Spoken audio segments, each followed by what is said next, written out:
Lolly ho internet, this is the Orpig coming at you, and my next video that I'm going to show is about apple cider vinegar. Now, there's a bunch of benefits that apple cider vinegar gives you. Okay, the biggest one is probably to aid in digestion and to keep your stomach and your intestines all in good health. So it's recommended that you daily drink apple cider vinegar.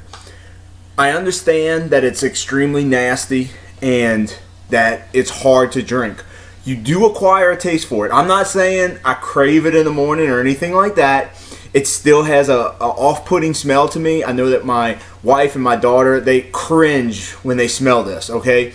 It doesn't smell good to me either, but yet when I start to drink it, it's not that bad. I mean, I'm not saying again that it tastes great or anything like that. I'm not going to fool you, but I'm going to show you how I make mine and that it makes it more tolerable to drink. The most important thing though is that it supposedly boosts metabolism. I don't know how true that is. Again, anything that says it boosts metabolism is probably very small, but it will suppress your appetite, okay? Now, this is one of the things that I drink in the morning, and I find it does help me to make it to lunchtime, you know, to that intermittent fasting, to that window, is by drinking this. It does suppress my appetite. It might not work for everybody. They also say that it aids in diabetes, which again, I was fortunate enough that I didn't have diabetes. Diabetes does happen in my family. I think I'm okay since I lost all the weight, but you never know. So this is supposed to help you to not get diabetes, which is something, you know, many of us probably need, or it doesn't hurt, right? To safeguard against that.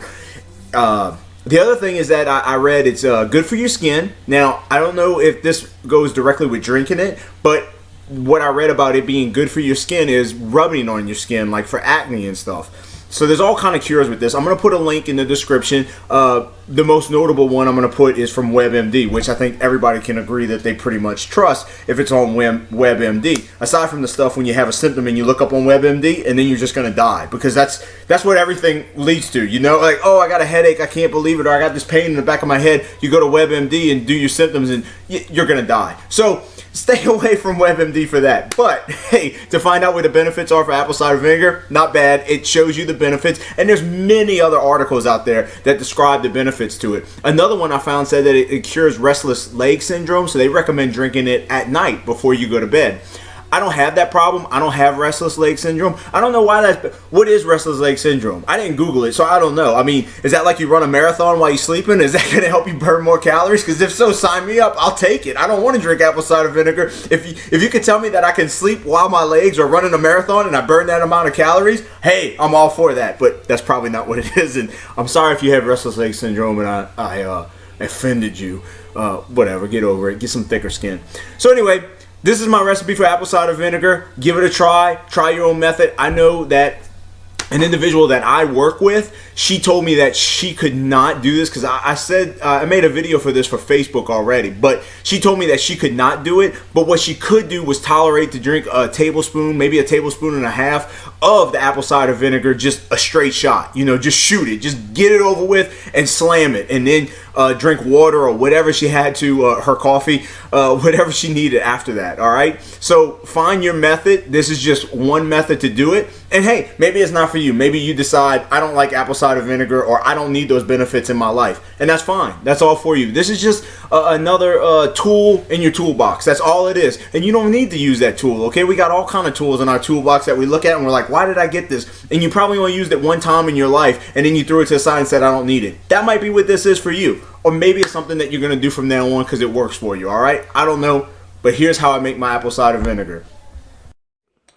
Alright, so I just heated up my water in my cup. I did it for 3 minutes. Now the trick is I like to get it really, really hot. Okay, so I'm only using between a half a cup and a cup. It's about halfway filled, maybe between a third and a halfway filled with water. I do it for 3 minutes because I read you want to do it with warm water, but I find the hotter the water, the easier it is to digest the vinegar. I guess it counteracts it. I'm not sure. That might just be me. Fact is, dilute it with water. Now, the only thing with the apple cider vinegar is you want to make sure you get organic. Okay, so this is great value. This is the generic brand of Walmart. You just want to make sure that you get organic and it's raw, unfiltered. They say if you just drink regular apple cider vinegar, that it doesn't have the same effects for your body. You need to have it raw. You're going to put about a tablespoon. I don't measure it. I just put a good little bit, right? As much as I think I can tolerate. Next, I put a tablespoon of honey. Now, this isn't necessary. This just goes back to me wanting total health. I use local honey. Okay, local honey helps your allergies because it comes from all the bees in your area which pollinate, and that helps with your allergies to build up a tolerance. I don't have a problem with allergies. My wife has the problem with allergies, but she don't eat honey. Go figure, right? But I don't have, yeah, she's also my camera woman sticking her tongue out at me.